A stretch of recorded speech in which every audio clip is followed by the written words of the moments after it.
So traditionally we have used analytics to be more. To know or not to know is not an option.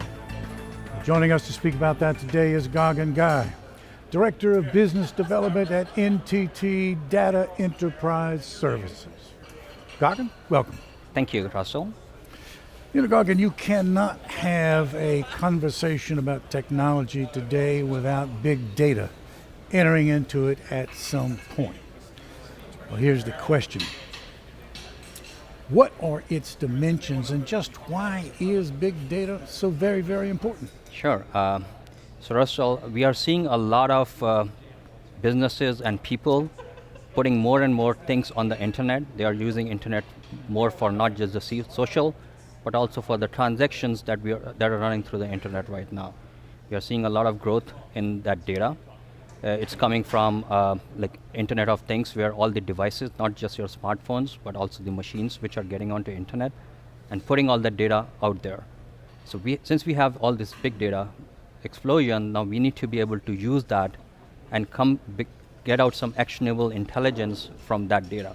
So that's why big data is becoming important, because there is a lot more data that's being generated out there in the field. So it's important for companies to be aware of what's out there and how they can use it for their business success. Now, as far as the dimensions of big data are concerned, there are things that we need to be aware of. First, of course, is the size of the data. Because it's getting generated, so much data is getting generated, the size is going into petabytes and exabytes. The speed at which the data is generated is also increasing. If you look at social media like Facebook and Twitter, people are putting information on there every second. Not only that, machines like GE's latest fan, which is installed on 787, is generating 5,000 data points every second. So the speed at which the data is growing is also big. So that's another dimension that we need to look at. Then the standards that this data has are also changing. When you have data within the organization, they follow a particular standard. But when you're looking at data sources which are outside your enterprise, then they don't follow any standard. They have different ways in which you can get the information. So we have to be aware of those standards too.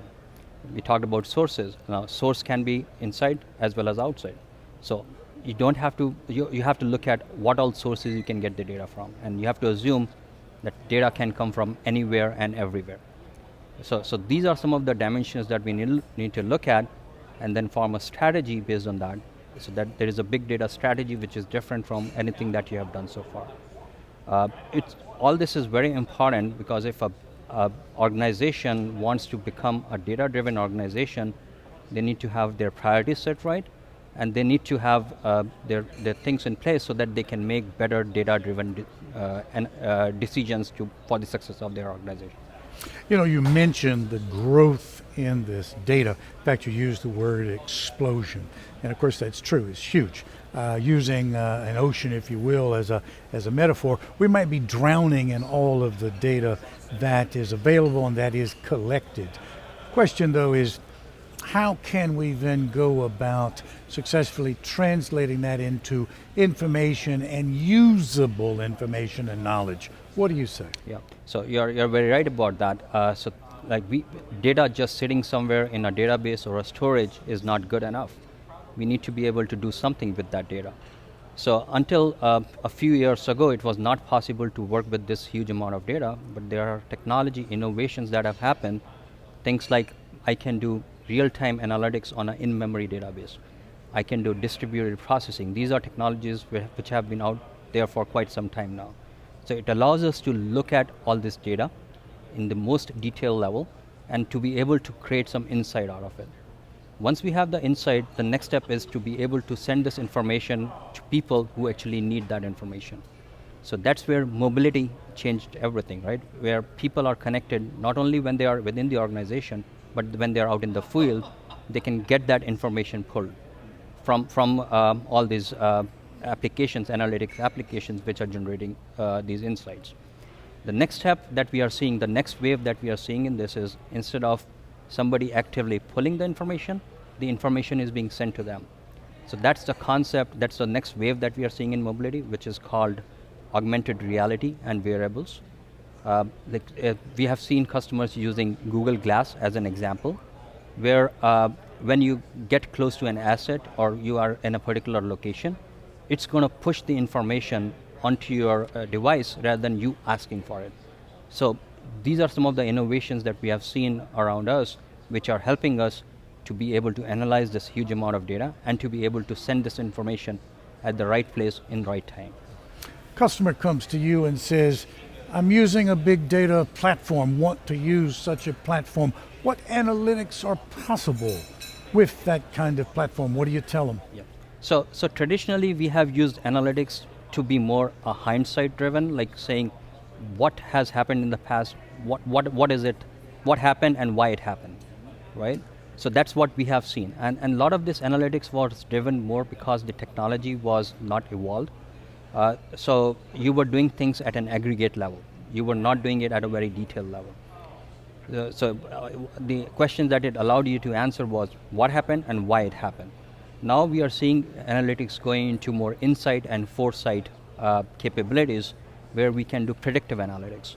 We can predict what's going to happen, and that's possible because we can look at data more granular, at a more granular level, and to be able to say if these things are going to happen to a particular asset or a particular customer. We are going to a customer or an asset level. Right?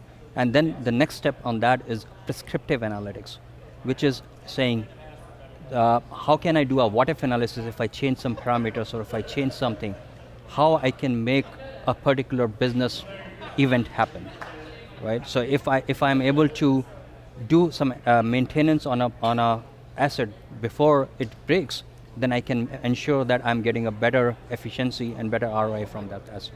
So those are some of the things that businesses are thinking about, which is more on the predictive and prescriptive analytics. You know, you've convinced me of the importance of embarking on my big data journey, if you will. Now here's my question. Where do I begin? Where do I start? So it's you got it right. Like it's a journey. It's not something that you can start. You can get results right away. So you need to look at where you are right now. That's where you need to start. So you need to look at what are the assets that I already have in my organization. Are there any big data analytics projects or big data things that somebody is doing in my organization, or are there requirements around there? So that's the first thing. Then the next thing is to do an opportunity assessment where you involve your business. You talk to them and find out if we were able to give you this technology, what are the places where you can use that to make your processes more efficient? So that's the opportunity assessment phase, right? Once you have figured that out, then the next step should be on the technology side, where you look at what standards I need to absorb, to bring into place. What are the other things, assets that I need in my organization to be able to implement that opportunity that I identified. You know, when I propose in my enterprise that we have a big data initiative, if you will, someone is quite rightly going to ask me, well, wait a minute, there are certain things we need to consider. What are those? Yeah, so the things that we initially start with is we say, let's work with the business upfront. Let's talk to them and find out what are the areas where we can find tangible benefits. What is the ROI that we can get for if we were able to analyze all this data and to get something out of it. So if once we set those tangible benefits in ROI, then everybody has a clear goal, they know where they need to go, and then we can decide how we can get there, right? So involving business upfront is key. The second thing that we need to look at is we need to fire bullets, not cannons. So we need to start small. Big data, like as I said, right, the explosion is happening. There are so many places that you're getting information from. So if you try to look at everything all at once, then it becomes challenging. So you need to start small. You need to pick a business case, a business problem, and prove that hypothesis. Once you have proven it, then other things will come in after that. So that's very important that you start small. You don't boil the ocean. The third thing that you need to look at is you don't need to limit yourself to a particular set of sources. You need to look at that the data can come from anywhere and assume that it can come from everywhere. We know certain sources right now, but we should not limit ourselves to that source. We should keep it open so that we know we can adjust our strategy to accept data from other places as well. This technology is evolving so fast, so you cannot limit yourself to a certain area. And the final thing is that you need to consider that the kind of skills that you will need in your organization would be different from what you are traditionally used to. You would need skills like a data modeling expert, which can work with structured as well as unstructured data. And then you need data scientists, which is a totally new field, to be able to get information out of this data. It's a different skill set than what typically enterprises have. So those are some of the things that you should be considering. Well, Gagan, you have taken us from the purely theoretical to the highly practical. That makes us very, very good information that you've just given us. Thank you so very much, and thank you for finding time to sit down and speak with us today. You're welcome, Russell. Thank you. That's Gagan Ghai with NTT Data Enterprise Services, explaining why to know or not to know is simply not an option for you. Thank you for watching.